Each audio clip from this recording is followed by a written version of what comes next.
मुझे कोई सुकून नहीं मिलता किसी चीज़ से सिवाय उस वैल्यूएशन से जो मैं आपको शेयर कर रहा हूँ कि मैं एक पाकिस्तानी हूँ, मुझे उससे सुकून मिलता है, क्योंकि मैं दुनिया घूम चुका हूँ, कोई नहीं है। और अल्लाह ने आपको जिस तरह इंसान बना के आपके ऊपर आसानी की थी, आपके ऊपर मोहब्बत की थी, खुदा की कसम पाकिस्तान बना के अल्लाह ने आपके ऊपर वो आसानी की। इतनी बड़ी दुनिया है यार, इतने मुल्क हैं, एक छोटा सा खिता मुसीबत है पूरी दुनिया के लिए। डू यू थिंक कि हम उनके लिए कोई बहुत बड़ी मुसीबत है? वो मुसीबत और सेंस में है, ये दिखाया जाता है वो नहीं है, जो बताया जाता है वो सेंस में हम मुसीबत नहीं है। हम दुनिया में मुसीबत ये है कि सारी जमीन पे वो जमीन है ही नहीं, वो मट्टी नहीं है, वो एग्जिस्ट नहीं करती जो यहाँ पे है, वो टैलेंट उगता ही नहीं, वो बीज ही नहीं है। लेकिन उसके प्रेशर की वजह से, उसकी टेंशन की वजह से जब वो कंपैरिजन करते हैं तो फिर देखते हैं कि अगर ये टैलेंट, अगर ये बीज उगाया तो फिर ये पाकिस्तान नहीं है, फिर ये पाकिस्तान नहीं है, ये खिता नहीं है, फिर ये दुनिया है। इसको वर्ड मैप समझो, फिर नहीं तो इसका नक्शा खत्म कर दो, इसको नक्शे से खत्म कर दो, नहीं तो दूसरा क्या है, ये नक्शा वर्ड का नक्शा है। आज से कई साल पहले अगर मैं आप लोगों से शेयर करना चाहूँ अपना बचपन जो है, तो एक बड़ी अजीब सी स्टोरी है इसी हमारे सब्जेक्ट के हवाले से। मैं छोटा था, अभी आलमोस्ट कहने के शायद 7th क्लास में था।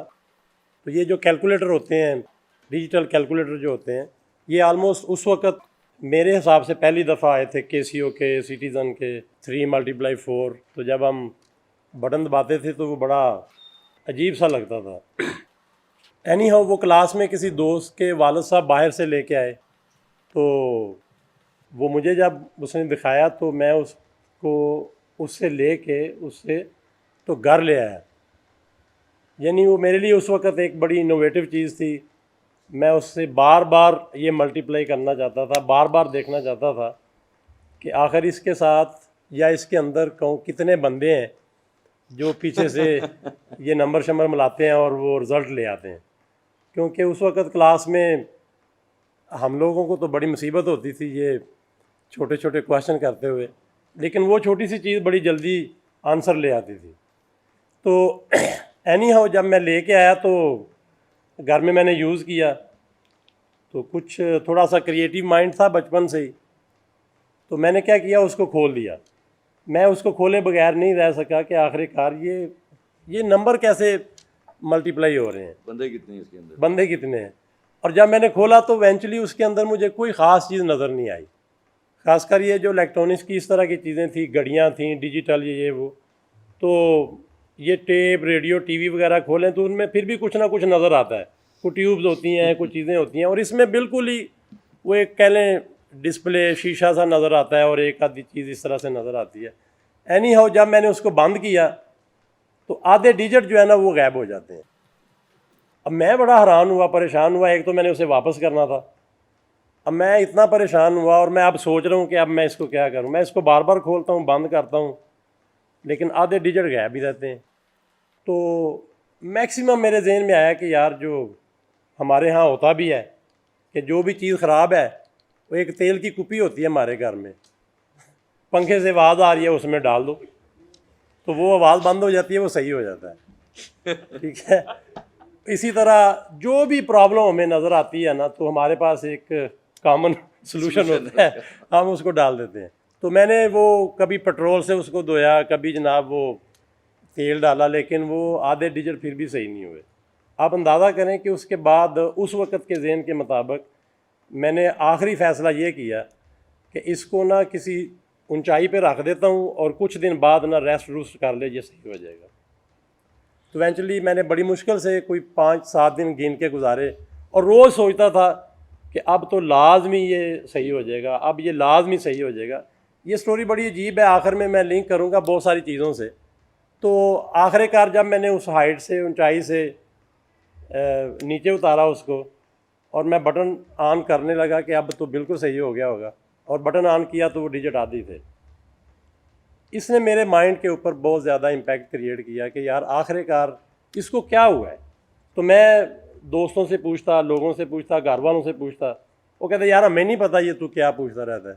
आखिरकार मुझे किसी ने बताया कि ये जो इलेक्ट्रॉनिक्स रिपेयर शॉप्स होती हैं वहाँ पे जाएं, जो चीज़ होती है वहाँ पे जाके सही हो जाती है। तो मैं जब वहाँ पे भी गया तो मैंने कई शॉप से पूछा, तो वो जो मैं बता रहा हूँ कि वो भी जो मोटी मोटी चीज़ें थीं वो उनको देख लेते थे लेकिन जब मैंने ये कहा तो उन्होंने कहा यार ना ये हमें नहीं पता ये कैसे सही होता है। और फिर मैं आस्ता आस्ता उसके अंदर जब मैंने बताया, गौर से देखा तो एक काला सा स्पॉट नज़र आता है। शायद आप लोगों ने भी ये जो इस तरह की चीज़ है कभी खोली हो या देखी हो खुली हुई, तो एक काला सा निशान सा होता है बस, और कुछ नहीं होता। तो मैंने फिर किसी से पूछा यार ये क्या है, वो लुक की तरह से ऐसे लगता है लुक पड़ी हुई। तो मैंने पूछा यार ये क्या है, वो कहेंगे हमें नहीं पता। आखिरकार एक बंदे ने मुझे कहा यार ये ना जापान वालों ने बनाया है, ये जापान वालों को ही पता है। तो मैं छोटा था, मेरे जहन में आया कि यार फिर तो मुझे जापान जाना चाहिए, तो वहाँ से पता चलेगा, यहाँ तो सोल्यूशन ही कोई नहीं है। आप अंदाज़ा करें कि मैंने फिर उसके बाद एजुकेशन की, बाहर चला गया, इलेक्ट्रॉनिक्स इंजीनियरिंग की। मैंने जापान जब तक जाके उसका मसला हल नहीं ना किया तो मेरी जान नहीं छूटी। वो ये असल में सारी स्टोरी जो है समझ लें, यानी जब तक उस काली लुक को मैंने उखाड़ा नहीं है, खोला नहीं है, उस आर्किटेक्चर को समझा नहीं है, जब तक मुझे ये नहीं पता चला ये नंबर कैसे मल्टीप्लाई हो रहे हैं, तो यकीन करें मेरी एक जो लाइन है ना वो बंद नहीं, वो खुली रहती थी। मैं हर वक्त उस पर सोचता रहता था ये मसला क्या है। अगर मैं आपको छोटे लेवल पे बताऊं तो हम किसी गांव में एक दफ़ा जा रहे थे, तो बहुत दूर दरख्तों के नीचे, जैसे हमारे गांव में औरतें स्वेटर बुन रही होती हैं, तो मैंने कहा ये शायद स्वेटर जो है ना जापान में औरतें बुन रही होंगी। तो वहाँ पे जाके देखा तो वहाँ पे भी टब के अंदर इलेक्ट्रॉनिक्स किटें थी जिसमें वो एलडी जो है ना वो डाल रही थी। तो अब ये चीज़ें हमारे लिए बड़ा वो करती थी कि दूर दराज, बल्कि ये आप लोगों ने अक्सर सुना होगा लफ्ज़, ये जो पीसीबी है, यानी कि ये जो प्रिंटेड सर्किट बोर्ड है, वो जो मैंने कैलकुलेटर का बताया जो इसके अंदर बोर्ड होता है, इसको प्रिंटेड सर्किट बोर्ड पीसीबी बोलते हैं। तो अब मैंने ये देखा कि वहाँ पे अगर किसी ने सर में कोई चीज़ उठाई है तो करीब में जाके पता चलता था पीसीबी है। और अगर कोई बहुत बड़ा बोर्ड लगा हुआ है, जैसे हमारे शैम्पू और साबुन वगैरह के लगे होते हैं, तो वहाँ पे भी लिखा होता था पीसीबी कि जी फ़लाँ कंपनी फैक्ट्री पीसीबी इस रेट पे बनाती है। अगर बस में कहीं सोए हुए रास्ता भूल गए हैं तो जहाँ उतरते सामने लगता जी पीसीबी। ये एयरपोर्ट से निकलते आखिर तक पीसीबी के अंदर ना दिमाग घूमता रहता था। और वो किसी मुल्क की इकॉनमी होती है, क्योंकि इलेक्ट्रॉनिक्स प्रोडक्ट में आप देखें तो ये पीसीबी इस्तेमाल होती है। खैर एनी हाउ, वो जब मैं पाकिस्तान आया काफ़ी देर बाद, तो मैं जीटी रोड पे गुज़र रहा था गाड़ी पे, तो मुझे रास्ते में दूर से ना बहुत बड़ा पीसीबी नज़र आया। तो मैंने कहा यार पाकिस्तान में तो गेम टर्न हो गई है, हम लोग तो वहाँ देखते थे, तो यहाँ पे भी जो है आम हो गया सारा कुछ। काफ़ी देर बाद आया, तो जब मैं फिर आगे जाके मैंने यू टर्न लिया। मैंने कहा शायद दोबारा मेरी वापसी यहाँ पे ना गुजरूँ मैंने यू टर्न लिया, गाड़ी वापस वहाँ पे लेके गया, और वो रोड, मेन रोड से एक नीचे रास्ता जाता था, मैं उस रास्ते पे चला गया। मैंने थोड़ा सा रिस्क ले लिया। बहरहाल आगे जाके देखता हूँ बहुत बड़ा बोर्ड लगा हुआ था जिस पे पीसीबी लिखा हुआ था और नीचे लिखा हुआ था पाकिस्तान क्रिकेट बोर्ड। तो जब मैंने देखा तो मुझे आइडिया हुआ कि ये प्रिंटेड सर्किट बोर्ड नहीं, ये पाकिस्तान क्रिकेट बोर्ड है। खैर एनी हो, फिर उस पर रिसर्च करता रहा कि पाकिस्तान क्रिकेट बोर्ड क्या है। ठीक है, तो ये भी खैर इंटरेस्टिंग स्टोरी है। वापस आते हैं पॉइंट की तरफ। तो ये जो प्रिंटेड सर्किट बोर्ड हम वहाँ पे देखते थे, बच्चों से लेकर गांव से लेकर सिटी तक हर जगह ये घूम रहा फिर रहा होता था। ये बेसिकली इकॉनमी थी बहुत बड़ी, जो आज की दुनिया में घूमते घमाते आपके चाइना में जा चुकी है। तो एनी हाउ, जो मैं पॉइंट यहाँ बताना चाहता हूँ वो ये है कि there is a study behind, there is a pattern behind, there is वे। आप अगर कोई चीज़ ट्राई करें तो वो हो। ये कौन सी चीज़ है, ये कौन सा फैक्टर है, ये कौन सी स्टडी है जो आप करें और हो जाए, जबकि अभी तो नहीं हो रही।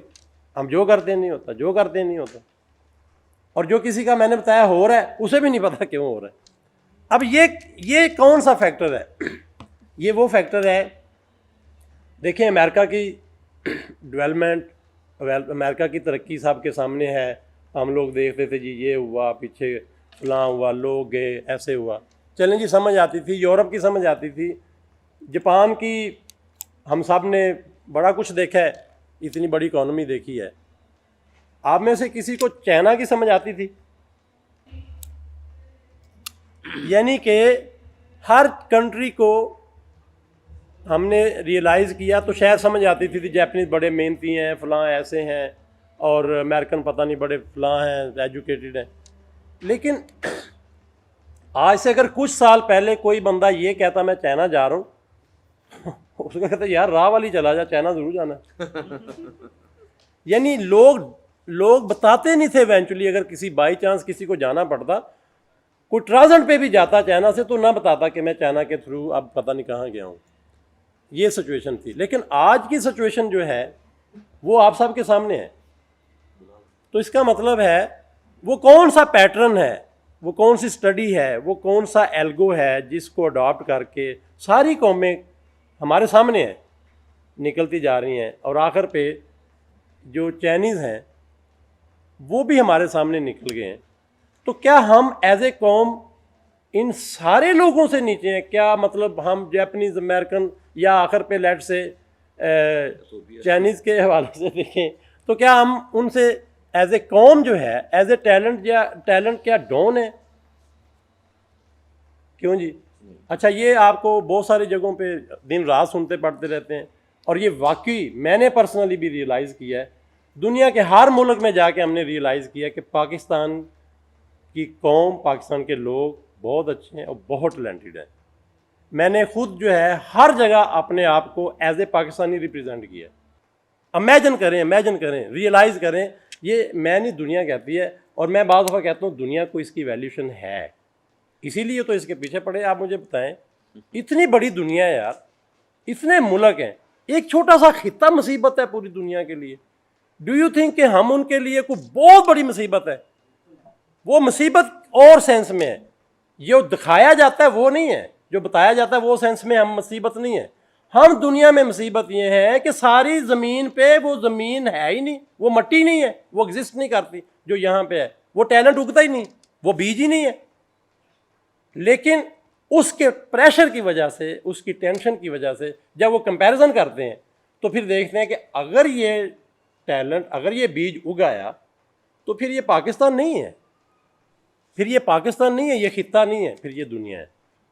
इसको वर्ड मैप समझो फिर, नहीं तो इसका नक्शा ख़त्म कर दो, इसको नक्शे से ख़त्म कर दो। नहीं तो दूसरा क्या है, ये नक्शा वर्ड का नक्शा है, ये मैप दुनिया का मैप है, ये पावर दुनिया की पावर है।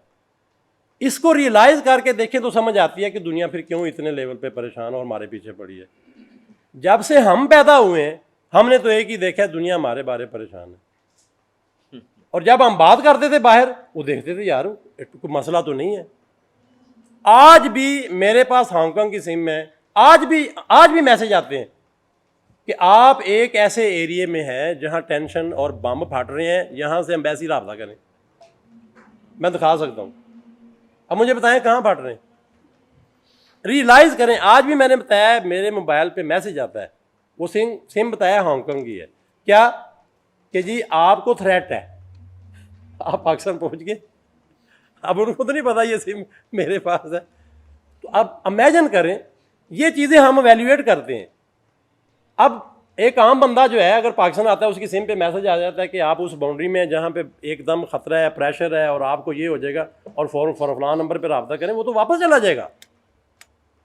ये इसका असल मकसद समझें, इसके पीछे प्रॉब्लम समझें।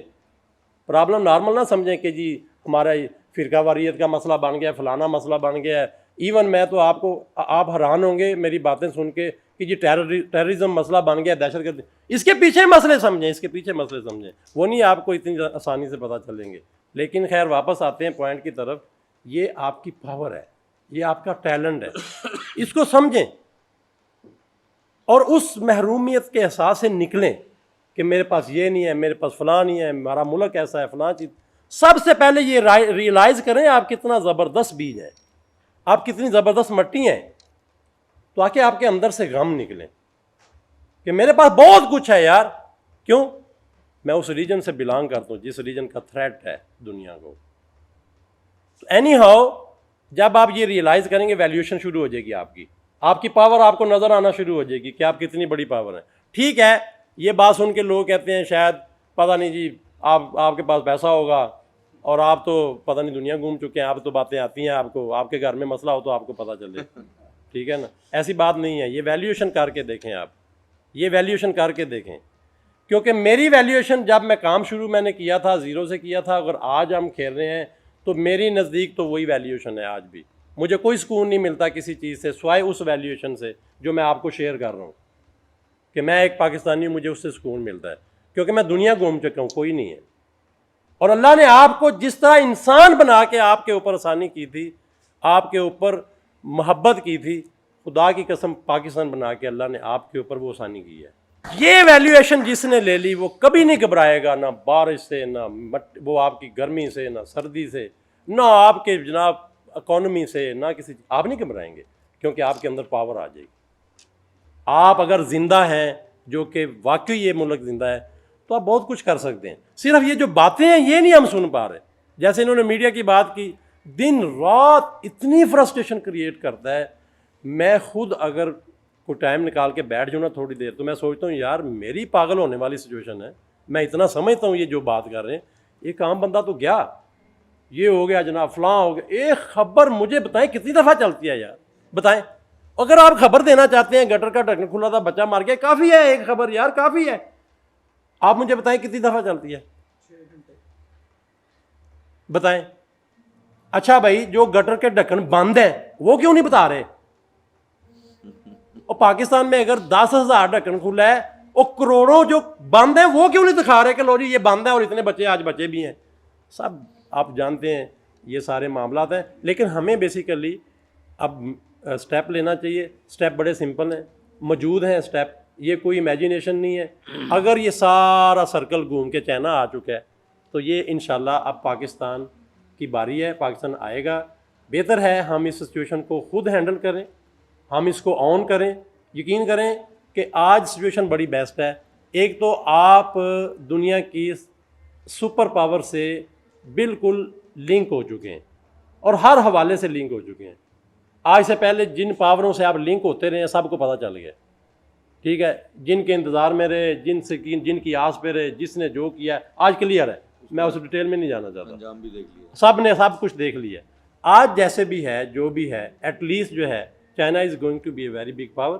वो हमारे साथ है, हमें कोई 7 समुंदर पार करके जाने की ज़रूरत नहीं है, हमारे बिल्कुल एडजेसेंट में है।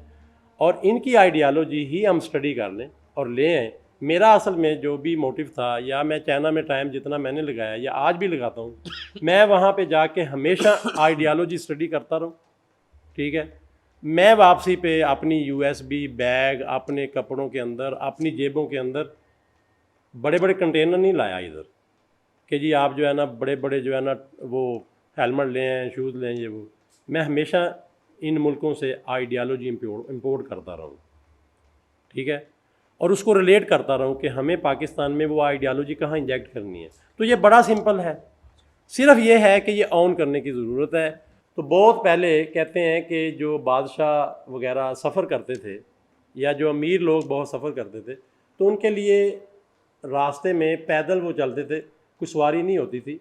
तो वो कैसे करते थे, उनका एक पैटर्न समझें। वो क्या करते थे, कई हज़ार जानवर ज़िबा होता था, उसका चमड़ा बनता था, कई हज़ार लोग उस चमड़े को गोल दायरे में टुकड़े काटते थे और कई हज़ार लोग उस बादशाह के पूरे सफ़र के आगे बिछाते थे। वो टुकड़े बिछाते थे और बादशाह और उसकी कबीना क्या करती थी, उन टुकड़ों के ऊपर पाँव रख के सफ़र करती थी। अब वक़्त गुज़रा, किसी ने सोचा यार ये क्या मुसीबत है, उसने एक दिन चमड़े का बड़ा टुकड़ा लेके बादशाह के पाँव को बांध दिया और दूसरा टुकड़ा दूसरे पाँव पे बांध दिया। उसने कहा बादशाह सलामत, अब चलो। ये रौला ही मुक गया। अच्छा देखें, असल टारगेट था कि भी आपके पाँव को पत्थरों से, कांटों से, ज़मीन से बचाना है। एक तरीका क्या था, इतने जानवर ज़िबा करो, उनका चमड़ा बनाओ और चमड़ा आगे बिछाते जाओ, ठीक है। और ये कौन लोग अडॉप्ट कर सकते हैं, VIP। क्यों भाई, किसके पास इतना पैसा और सरमाया। और दूसरा तरीका क्या है, और जान छड़ाओ यार, मुसीबत डाली हुई है, चमड़े को उसके पाँव के साथ बांध दो। और बाद में उसने कहा यार भी ये तो फिर आम बंदे को भी बांध दो। तो ये करते करते आपका जूता बना था। क्या बना था, ये सिर्फ ये आज हम ये बताने आए हैं बस कि भाई एक तरीका है जानवर ज़िबा कर करके खा जो, और एक है वो चमड़े का टुकड़ा बांध दो ताकि हमारी, आपकी, कौम की, मुल्क की जान छूट जाए और दुनिया की भी छूट जाए। ये पॉइंट इसको सिर्फ समझें बस, और आप अंदाज़ा करें फिर कितनी इकोनॉमी चाहिए, फिर कितने पैसे चाहिए अगर आपका कंसेप्ट ये वाला बन जाए। क्योंकि ये कंसेप्ट है, कभी आपने सुना है चाइना ने एक वर्ल्ड बैंक से कर्जा लिया है? कभी सुना है? उल्टा दिया ही सुना होगा। ये कौन सी आइडियालॉजी है, पैटर्न है जिस पे जो है वो आपको कर्जे भी नहीं लेने पड़ते। अब दूसरी तरफ क्या है, लें फिर कर्जे, लें जानवर खरीदें और गाय खरीद के चमड़े बनाएं और जनाब भुगतें और आखिर पे जूते भी खाएं। तो ये सिर्फ इंडस्ट्री भी हमारी या हमारे जितने प्रॉब्लम्स हैं इससे आज लिंक हो गए हैं। क्या कि हम हर चीज़ पे बैठें कि there is a way, there is a pattern, there is a solution. Why not हम बैठ के उसको डिस्कवर करें ताकि हमारे लोग जो पढ़ रहे हैं या आ रहे हैं हम उनको को काम दें। अगर हमने तुक्के ही लगाने हैं सारी ज़िंदगी तो भाई यूनिवर्सिटी बंद कर दो। अगर हमने जुगाड़ लगाने हैं, तुक्के लगाने हैं, करप्शनें करनी है और जनाब 2 नंबरियाँ करनी है, तो मैं तो कहता हूँ फिर कम से कम ये जो हमारे यूनिवर्सिटीज़ हैं, स्कूल कॉलेज हैं, इनको तो बंद कर दें। क्यों? वो लोग बेचारे फ्रस्ट्रेटेड हो जाते हैं, पढ़ के आके वो देखते हैं, वो पढ़ के आके देखते हैं कि जी करप्शन करनी है फाइनली, तो वो देखता है यार फिर ये मुझे क्या पढ़ाया, ठीक है ना। वो पढ़ के आके देखता है जी जुगाड़ लगाओ इधर ना, कहते मैंने तो पढ़ा ही नहीं है जुगाड़। वो पढ़ के आगे लगाते हैं, सारी ज़िंदगी मारते रहो ट्राइयाँ, तुक्का लग गया तो ठीक है। एनी हाउ ये जो पैटर्न मैंने एक सिंपल एग्जांपल से समझाया है, ये एक लंबी लिस्ट है इंडस्ट्री में, क्योंकि हम एक शॉर्ट टाइम में नहीं इतना डिस्क्राइब कर सकते। एक लंबी सीक्वेंस है, हर जगह अडॉप्ट करते जाएं, ढूंढ के अडॉप्ट करें, यकीन करें इतना प्लस होता है। और चाइना ने यही किया है। और कोई बड़ी जो है ना वो कह लें होता ना जी पता नहीं, बल्कि वो तो अब पढ़ रहे हैं, अब एजुकेट हो रहे हैं, अब यूनिवर्सिटीज़ खोल रहे हैं, अब इनोवेशन ला रहे हैं, अब R&D कर $1 ट्रिलियन होल्ड कर लिए और अब लगे हैं काम शुरू करने। ये वो फ़लसफ़ा है, ये वो आइडियालॉजी है जिससे पहले आप पैसा ले आते हैं और बाद में आप जो है ना, अब आने वाले हमारे बच्चे जो है वो तो देखेंगे कि जी इनके पास तो ये है, तो ये इस तरह के और इस तरह करे, और वो शो भी करेंगे डेफिनेटली कि हम किससे ऊपर आए, तो सारी दुनिया को मकरूज कर दिया। हाँ, तो बेसिकली ये वो आइडियालॉजी होती है, जैसे ये कह रहे हैं कि पूरी दुनिया को आप मकरूज कर सकते हैं, ये वो आइडियालॉजी है। पैटर्न जो है वो ढूंढें। वो मैंने जो आपके साथ अपना बचपन का भी वो पूरा वाक़या शेयर किया है कि जब मुझे समझ आ गया तो मैं रिलैक्स हो गया कि यार ये तो चक्कर ही कोई नहीं, ये तो तरीक़ाकार है, ये तो पैटर्न है। तो हर जगह वो पैटर्न जो है इतना ज़बरदस्त लगता है। ये बोतल आप देख रहे हैं, इसका ये स्टिकर है, आप इस स्टिकर को चिपकाने के लिए पूरे स्टिकर पे गिलू लगाते हैं, और एक है कि जहां इसका जॉइंट है वहां गिलू लगा है। अब ये मिलियंस पीस डेली और बन रहे हैं, आप $मिलियंस इस गिलू से बचा सकते हैं, लेकिन मुझे पता नहीं है। मैं इसको चिपकाने के लिए क्या करता हूँ, गिलू सारे स्टिकर पे लगाता हूँ, चिपक जाता है। और एक मैंने बताया क्या सोल्यूशन है, आप इसके जॉइंट पे सिर्फ गिलू लगा देते हैं। तो ये इसी तरह हमारी इंडस्ट्री में हर पॉइंट पे अब ये स्टेप चाहिए, क्योंकि टाइम चेंज हो चुका है, दुनिया चेंज हो चुकी है। पिछले 3-4 साल से जितनी चेंज हुई है, जब से इंसान बना नहीं हुई, ठीक है। अब ये जो चेंज है, ये मैंने बताया, ये मेरे और आप सब लोगों के बेसिकली रिस्पॉन्सिबिलिटी में आ गई है कि नहीं यार मैं आज अभी से इसको स्टार्ट कर दूँ, इसको ट्रिगर करना शुरू कर दूँ। यकीन करें जो बीज ज़मीन से बाहर है और जो ज़मीन के अंदर है, दोनों में बहुत फ़र्क है। क्या फ़र्क है बताएं? क्यों जी? आपका जो बीज बाहर है, रात दिन गुजरे जा रहा है, उसको कुछ फ़ायदा नहीं हो रहा, कोई फ़र्क नहीं पड़ रहा। आपने सिर्फ ज़मीन के अंदर किया है और रात के बाद दिन के बाद फ़र्क पड़ना शुरू हो गया। तो इतनी एफर्ट तो लगा लेंगे ना हम, लेकिन जब कौमें पीछे रह जाती हैं ना, फिर सोचने लग जाती हैं क्या यार कोई आएगा, फिर वो मुझे उठाएगा, फिर हम बीज लाएंगे, फिर जनाब फ़लाँ चीज़ होगी, फिर मुझे गवर्नमेंट सपोर्ट करेगी, फिर मुझे फ़ंड मिलेगा, फिर ऐसे होगा, फिर वैसे होगा। और यार इतनी एफर्ट कर दो खुदा के लिए, बीज को सिर्फ ज़मीन के अंदर कर दो, वो प्रोसेस शुरू हो जाएगा। मैं जब जापान से आया था तो मुझे बाद दफ़ा दोस्त वगैरह शुरू में मिलते थे, यार कोई बात बताओ क्या करना चाहिए, क्या होना चाहिए। अब मुझे नहीं पता था कि मैं बाद में क्या करूँगा, लेकिन उस वक्त देखें मेरे पास क्या हो सकता था, बताएं। जब मेरे पास सारे दोस्त इकट्ठे होते तो जब पूछते तो मैं कहता अच्छा मुझसे पूछते हो क्या करना चाहिए पाकिस्तान में, झाड़ू पकड़ो और आओ सफाई करें पाकिस्तान से, सड़कों को साफ कर। ओए दिमाग ख़राब हो गया, ये तो पागल हो गया पढ़ पढ़ के।